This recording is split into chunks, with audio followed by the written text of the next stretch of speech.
रंग जोड़ा शब्द गढ़ा यही टीएलएमटी शिशु बाटिका और प्रथम श्रेणी पर उपयुक्त तेबे यह पिला कौतूहलपूर्ण परिवेश दब जो से विभिन्न रंग जोड़ी शब्द गढ़ा शिखे और विभिन्न रंग को भी से चिन्ह पारे।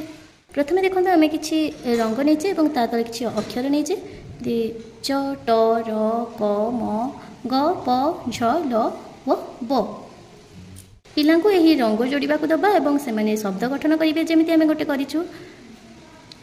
यही रंग नहीं आम गाढ़ नील रंग एवं नील रंग नहीं तो ये हूँ च एवं नील रंग हूँ क से लिखे च क तापर आम नहीं गाढ़ नील व बादामी रंग तो सहीटी से च आणवे ये ट आणवे हम च ट यहीपरी से विभिन्न रंग आनी शब्द गढ़े जमीक आम ये देचु कला रंग और गोलापी रंग तो कला रंग खोजा कौटी अच्छी ना कला रंग हूँ ब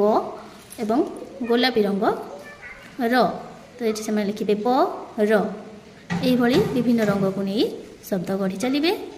ये दुई अक्षर विशिष्ट शब्द अच्छी एवं तीनोटी अक्षर को नहीं से शब्द गढ़ी पारे चारोटी अक्षर को नहीं से शब्द गढ़ी पारे। यापर आम कि शब्द दबा और शब्द अनुसार से रंग करेंगे जमीक अच्छी क प ट करे ये आणवे नील रंग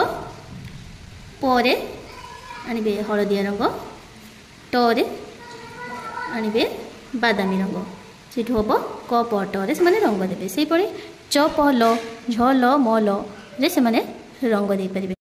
याद्वारा से भाषागत विकास सृजनात्मक विकास बौद्धिक विकास और शारीरिक विकास हो पार।